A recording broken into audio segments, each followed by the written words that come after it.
There was a time when respect between a husband and wife was not something you had to explain. It was just understood. You honored the person you married. You lifted them up, especially in public. But what happened on the set of Family Feud in November 2024 would test that belief in the most shocking way possible. A husband opened his mouth and said something so degrading about his own wife that Steve Harvey, a man known for keeping his cool and making people laugh, stopped the entire show. He did not crack a joke. He did not move on to the next question. He stood in the middle of that stage, looked the husband dead in the eyes, and demanded that he apologize to his wife right there, right then, in front of 200 people and millions of viewers at home. Because Steve Harvey understood something that the husband clearly did not. Some words, once spoken, cannot be taken back, but they can be answered. And on that day, Steve Harvey answered them in a way that no one in that studio would ever forget. The woman at the center of this story was 41-year-old Denise Lawson from Raleigh, North Carolina. To look at Denise, you would see a quiet woman with kind eyes and a gentle smile. The kind of woman who always made sure everyone else was comfortable before she sat down herself. The kind of woman who remembered your birthday, who brought food when someone in the neighborhood was sick, who stayed late at work to help a coworker finish a project even when her own plate was full. That was Denise. She gave, and she rarely asked for anything in return. Denise grew up in a small brick house on the east side of Raleigh. Her parents, James and Beverly, were married for 44 years before James passed away from cancer. They were the kind of couple that younger people pointed to and said, "That is what I want." James opened the car door for Beverly every single time, even when his knees started failing him in his 70s. Beverly ironed James's shirts every morning, not because he asked, but because she wanted him to walk out the door feeling like the most important man in the world. That was the model of marriage Denise grew up watching. That was the standard she carried in her heart. Denise met her husband, Raymond Lawson, when she was 28 years old. Raymond was a sales manager at an appliance company. He was loud, funny, the kind of guy who walked into a room and immediately became the center of attention. He told stories that made everyone laugh. He had opinions about everything. He was confident in a way that Denise found exciting at first. Because she had always been the quiet one. She thought they balanced each other out. She thought his big personality would fill the spaces where she felt small. They got married after dating for a year and a half. The wedding was beautiful. Her father, James, walked her down the aisle, and it was one of the last big events he attended before his health declined. Denise treasured that memory. She treasured the photo of her father's hand on hers as they walked toward the altar. She treasured the look in James's eyes that said, "I trust this man with my daughter." Denise and Raymond had 3 children together. Their oldest, Jasmine, was now 14. Their son, Derek, was 11. And their youngest, little Amara, was just 6. Denise loved being a mother more than anything in the world. She had put her career ambitions on hold after Amara was born, because Raymond said it made more sense for her to stay home. He said he made enough money. He said the kids needed her. And Denise agreed because she wanted to give her children the same stable, loving home she had grown up in. But somewhere along the way, the balance Denise thought she had found in her marriage began to tip. And it did not tip in her favor. It started slowly, the way these things always do. Raymond would make little comments, small ones, the kind that sting but are easy to dismiss if you try hard enough. He would say things like, "You used to be fun before you had kids." Or he would look at her outfit and say, "That is what you are wearing," with a tone that made her feel 2 inches tall. At dinner parties he would tell stories about their life together, but the stories always seemed to make him the hero and Denise the punchline. He would talk about how she burned dinner once and make the whole table laugh. He would joke about how long it took her to get ready. He would say, "I love my wife, but she is lucky I am a patient man." And everyone would chuckle because it sounded like a harmless joke. But it was not harmless. Not to Denise. Over time, those small comments grew into something bigger. Raymond started questioning her decisions. If she bought groceries, he would ask why she spent so much. If she disciplined the kids, he would undermine her in front of them. If she expressed an opinion about something, anything, politics, a movie, what to have for dinner, he would dismiss it. "Denise, you do not know what you are talking about," he would say, shaking his head like she was a child who had said something silly. Denise stopped sharing her opinions. She stopped choosing restaurants. She stopped picking out her own clothes for events because it was easier to let Raymond decide than to hear his criticism. She became smaller and smaller in her own home, shrinking into the background of a life she had once dreamed about building. Her oldest daughter Jasmine noticed kids always notice, even when parents think they are hiding it well. One night, Jasmine found Denise sitting alone in the laundry room folding towels with tears running silently down her cheeks. "Mom, why do you let Dad talk to you like that?" Jasmine asked. Denise wiped her eyes and forced a smile. "Like what, baby?" "Like you do not matter." Those 4 words hit Denise harder than anything Raymond had ever said. Because her 14-year-old daughter had just described in one sentence what Denise had been feeling for years but could not bring herself to name. She did not matter, at least not to the man who had promised to love and cherish her. Denise hugged Jasmine and told her everything was fine. But that night, lying in bed next to Raymond while he snored, she stared at the ceiling and made a decision. She was not going to be fine. Not anymore. She was going to find her voice again, even if she did not yet know how. The Family Feud audition had been Raymond's idea. He loved being on camera. He loved performing. When the family got selected, Raymond was thrilled.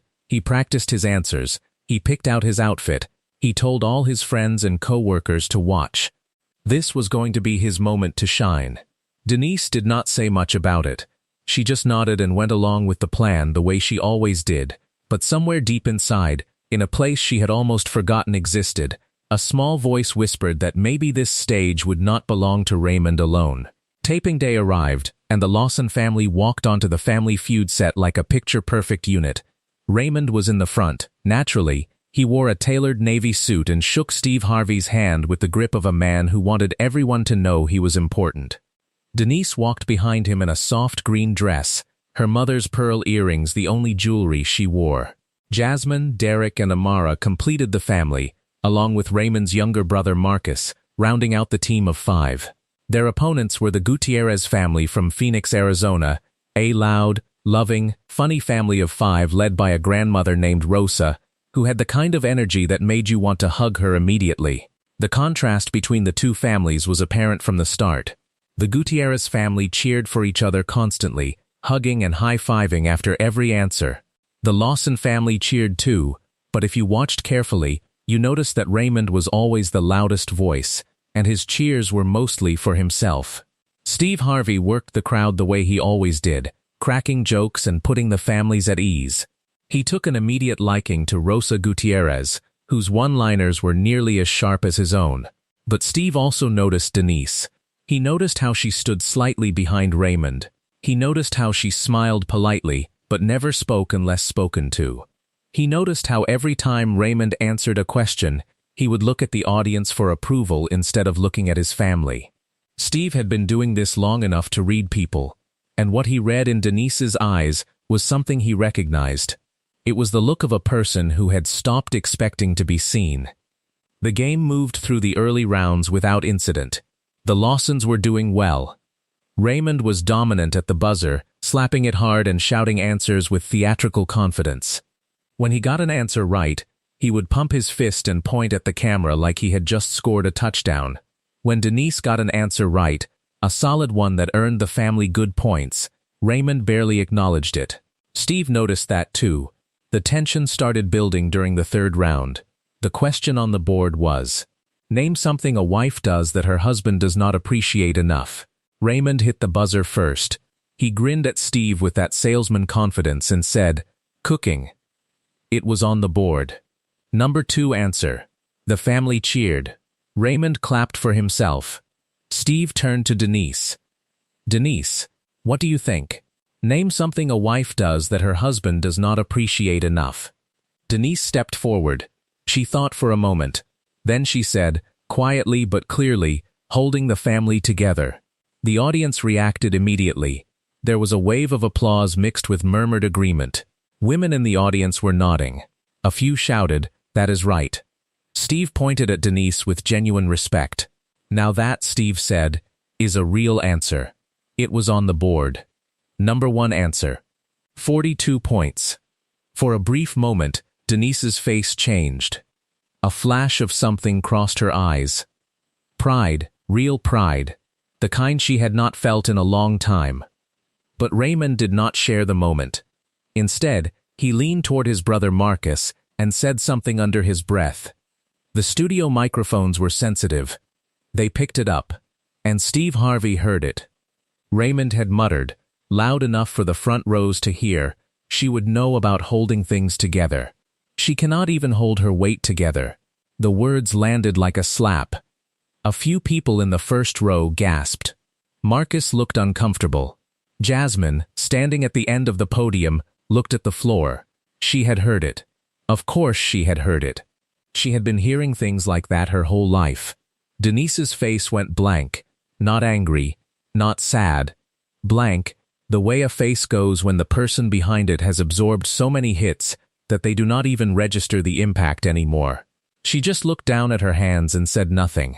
But Steve Harvey registered it. Every word. His expression changed instantly.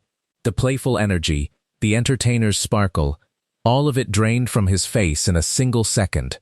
What replaced it was something the studio audience had rarely seen from Steve Harvey. Cold, focused, righteous anger.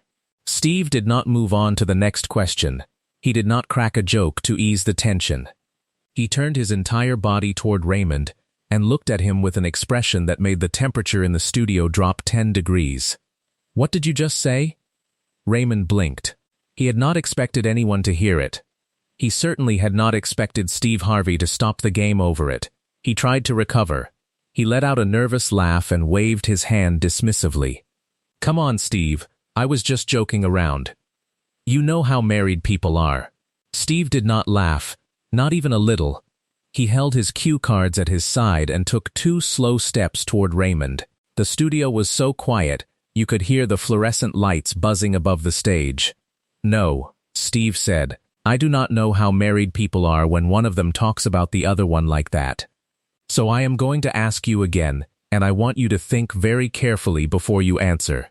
What did you just say about your wife?" Raymond's face was turning red. He could feel every eye in the studio on him. The cameras were rolling. His children were watching. His wife was standing 5 feet away with her eyes fixed on the floor. And Steve Harvey was not backing down. "Steve, it was a joke," Raymond tried again, his voice smaller now. "I did not mean anything by it. Denise knows I love her. Tell him, Denise, tell him it is just how we joke around." Steve held up his hand before Denise could respond. "Do not put this on her.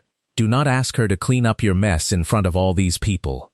That is exactly the problem, brother. You say something hurtful, and then you expect her to smooth it over so you do not have to deal with it. That is not a joke. That is a pattern." The audience erupted in applause. Not polite, game show applause. This was visceral. This was people recognizing something they had seen in their own lives, in their own families, at their own dinner tables. Steve turned to face the cameras directly. His voice was calm but firm, the voice of a man who had lived long enough to know that some moments were bigger than entertainment. "I want to say something, and I want everyone at home to hear this. There is no version of the world where a man degrades his wife and calls it a joke. There is no punchline that requires you to tear down the person who is supposed to be your partner. I do not care if you have been married for 2 years or 20 years. The moment you start using your wife's insecurities as material for your comedy routine, you have crossed a line that no amount of laughter can erase." Steve paused and let the words settle. Then he turned back to Raymond. "You just stood on this stage 10 minutes ago and told me you are the luckiest man alive. You said this woman is your rock. And then, the second she has a moment of success, the second she gives a better answer than you cut her down. In front of your kids. In front of this audience. In front of the whole country. Does that sound like love to you?" Raymond did not answer. His jaw was tight. His eyes were glassy. The confidence he had walked in with had completely evaporated. He looked like a man who had been stripped bare, and for the first time, he did not have a clever comeback or a charming story to hide behind. Steve took one more step closer. His voice dropped low, personal, the way a father talks to a son who has made a serious mistake. I am going to tell you something that my own father taught me, and it took me years to understand it. He said, Steve, a man's character is not measured by how he talks about his wife when she is not in the room. It is measured by how he talks about her when she is standing right next to him. Your wife is standing right next to you, Raymond, and what you just showed us is not character. It is cowardice. A woman in the third row of the audience stood up and started clapping. Then another. Then another. Within seconds, half the studio was on its feet, but Steve was not finished. He turned to Denise now, and when he spoke to her, his voice changed completely. The anger was gone. What replaced it was something warm and careful, like a man handling something fragile and precious. Denise, I want you to hear me. Look at me, sweetheart. Denise lifted her eyes. They were full of tears, but she was not crying. Not yet. She was holding it together the way she always held it together, because that was what she had trained herself to do. Hold it together. Do not make a scene. Do not be difficult. Do not take up space. You gave the #1 answer on that board, Steve said. Holding the family together. And I want you to know something. That answer was not just right on the survey. It was right in life. You are holding this family together. I can see it. This audience can see it. And I need you to know that what he said does not define you. It defines him. That was the moment Denise broke. Not dramatically, not loudly. Just a single tear that ran down her left cheek, followed by another, and then another, until she was crying silently with her hands clasped in front of her chest. Jasmine walked over from her spot at the podium and put her arm around her mother. The 14-year-old stood there, holding her mother, her own eyes red, looking at her father with an expression that carried something no child should ever have to feel toward a parent. Disappointment. Steve saw Jasmine. He saw the way she held her mother, and it hit him. This was not just about a husband and wife. This was about a daughter who was watching and learning what marriage looked like. This was about a little girl named Amara who was going to grow up and decide what she would accept from a man based on what she saw her mother accept. This was generational. This was legacy. Steve pointed at Jasmine.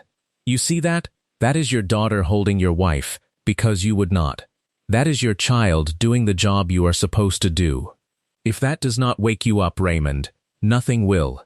Raymond looked at Jasmine and Denise. Something cracked behind his eyes. The performance was over. The salesman mask was gone. For the first time, maybe in years, Raymond Lawson was not performing. He was just standing there, a man looking at the damage he had caused, and finally seeing it clearly. Raymond started, then stopped. He swallowed hard. I did not realize. Yes, you did, Steve said, not letting him off the hook. You realized it. You just did not care enough to stop. But today that changes. Today, right now, on this stage you are going to apologize to your wife. Not the kind of apology where you say sorry and then explain why it was not that bad. A real apology. The kind where you own what you did and you tell her what you are going to do differently. Because I promise you, Raymond, if you lose this woman, you will spend the rest of your life trying to find someone half as good. And you will not find her. The studio was absolutely still. 200 people holding their breath. Raymond turned to Denise. His hands were shaking. The confident, booming voice that had filled the studio all afternoon was gone. What came out was small and raw. Denise, I am sorry. I am not sorry because Steve told me to be sorry. I am sorry because he is right. I have been doing this for years, and I told myself it was funny. I told myself, you did not care. But you cared. You cared every single time, and I ignored it because it was easier to make a joke than to admit that I was intimidated by how strong you are. You are stronger than me, Denise. You always have been, and instead of being proud of that, I have been trying to make you smaller so I could feel bigger. That is not love. I do not know what it is, but it is not love. And I am sorry. I am so sorry." Denise looked at her husband. She did not rush to forgive him. She did not throw her arms around him and tell him it was okay. She just looked at him, really looked at him, and nodded once. That nod said more than words could have. It said, "I hear you. I do not know if I believe you yet. But I hear you." Steve Harvey let the moment breathe. Then he said something quietly that the microphones barely caught, but the people in the front rows would remember forever. "That is a start, Raymond. Now spend the rest of your life making it a finish." The producers did not cut any of it. Every second of Steve's confrontation, Raymond's apology, and Denise's tears made it into the final broadcast. The executive producer later said in an interview that they had discussed editing the moment down but ultimately decided that cutting it would have been dishonest. This was real. This was what happened, and the audience deserved to see it. When the episode aired, the internet responded with a force that surprised even the Family Feud production team.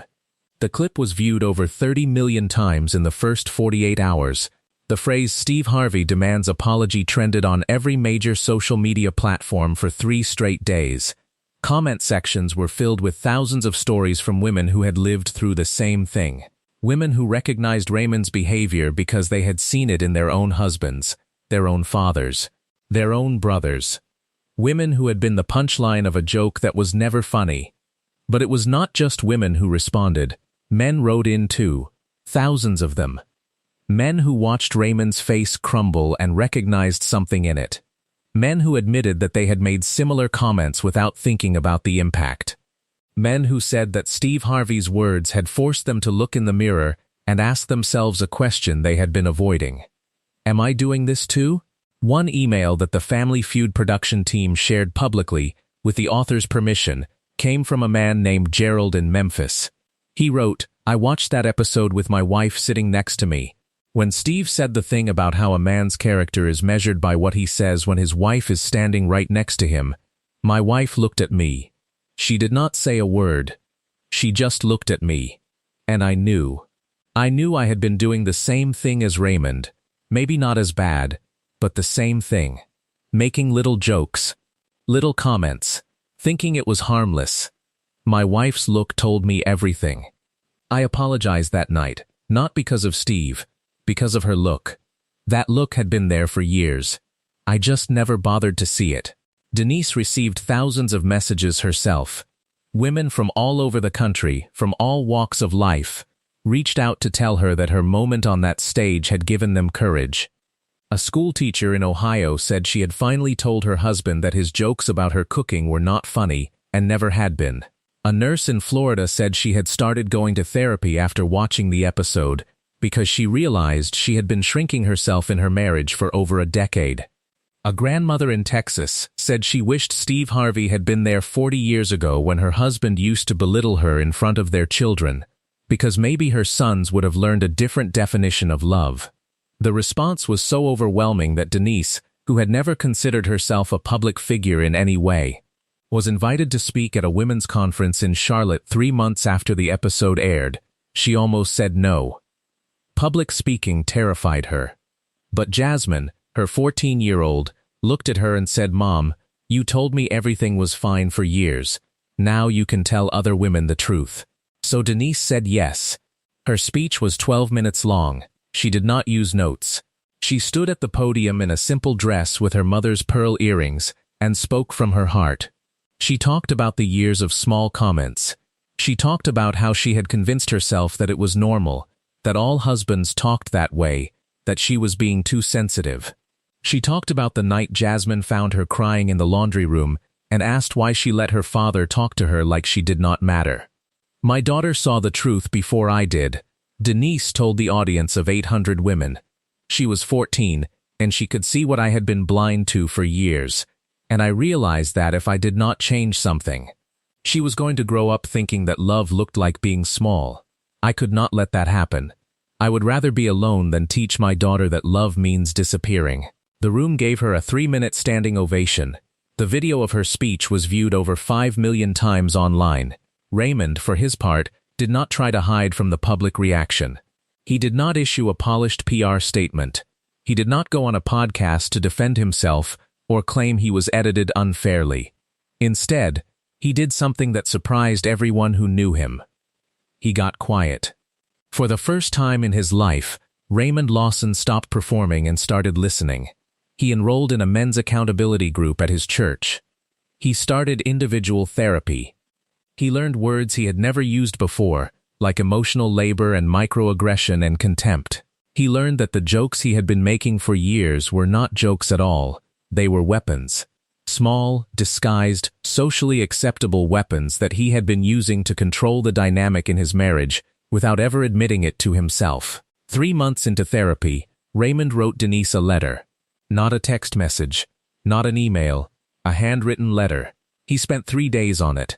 In the letter, he listed every comment he could remember making, every joke at her expense, every time he had dismissed her opinion or criticized her appearance or made her feel small in front of other people. He did not make excuses.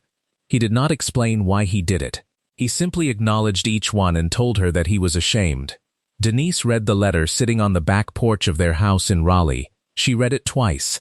Then she folded it carefully, put it back in the envelope, and sat there for a long time, looking at the yard where her children played, thinking about what she wanted her life to look like going forward. She did not make a decision that day.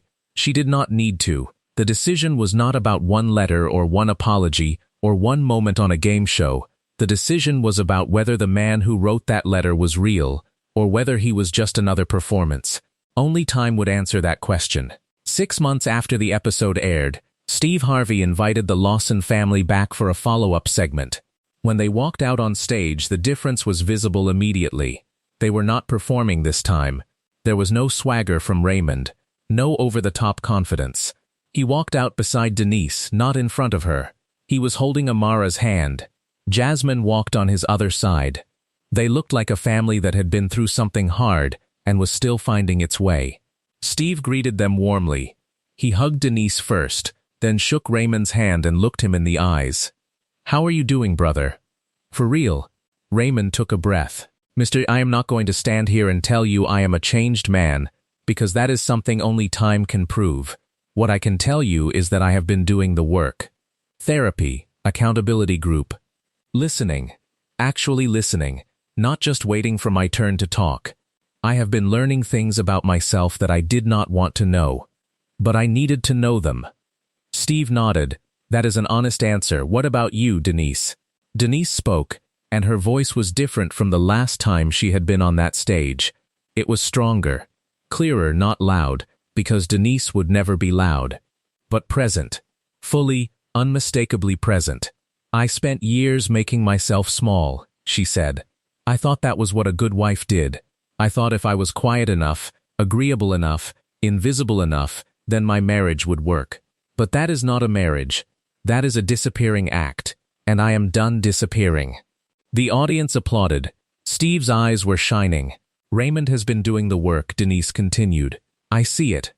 I believe he is trying. But I also know that trying and doing are different things. So we are taking it one day at a time, and for the first time in our marriage, I have a voice at the table.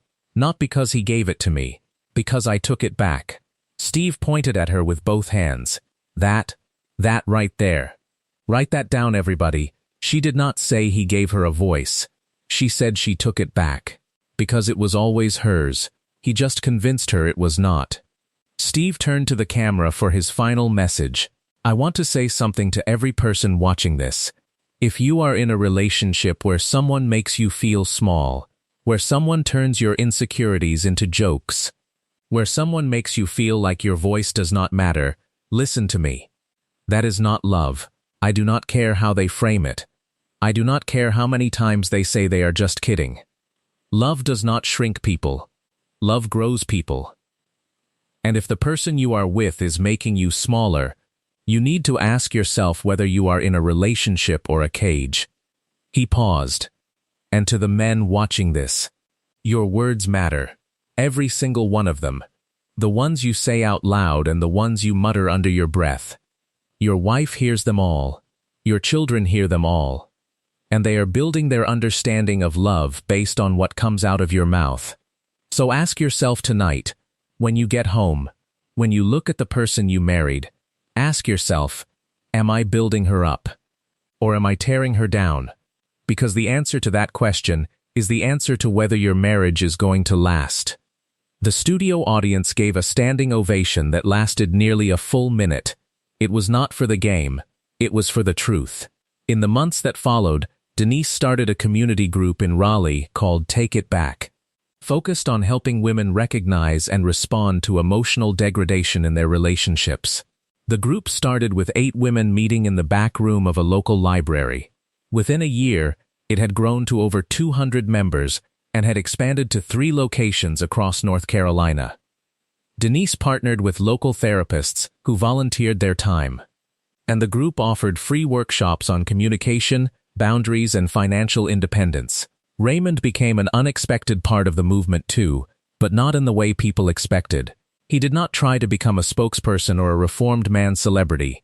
Instead, he quietly began mentoring other men through his church's accountability group. He would tell his story, the real version, not the polished one, and he would watch as other men recognized themselves in it. He said the hardest part was not the public humiliation on Family Feud. The hardest part was admitting that the man Steve Harvey described was not a distortion, it was a portrait. Steve did not exaggerate anything, Raymond told his group one evening. He just said out loud what my wife had been feeling in silence for over a decade. That is what made it so devastating. It was true. Every single word was true. Jasmine, who had been the quiet catalyst for so much of the change in her family, grew into a confident young woman who was outspoken about respectful relationships. She started a peer mentoring program at her high school focused on healthy communication between young couples. When a local newspaper did a story about the program, they asked Jasmine what had inspired her. She said, "I watched my mom disappear for years. And then one day, on a game show stage in front of millions of people, she came back. I never want to disappear like that. And I do not want any of my friends to either." Steve Harvey referenced the Lawson episode many times over the following years. He called it one of the defining moments of his career. In a podcast interview, he explained why he had reacted so strongly that day. "I have been in rooms with men like Raymond my whole life," Steve said. "I have been that man at certain points in my own life if I am being honest, and what I have learned is that the jokes are never just jokes. They are tests. You are testing whether she will fight back, and when she does not, you push a little further, and a little further, until one day you look at the woman next to you and you do not even recognize her anymore, because you have spent years erasing her. I could not let that happen on my stage, not that day, not ever again."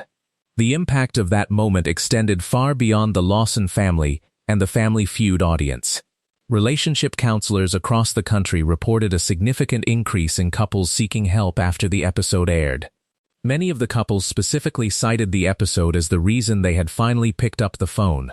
Therapists began using the clip in sessions as a tool for opening difficult conversations about verbal disrespect in marriages.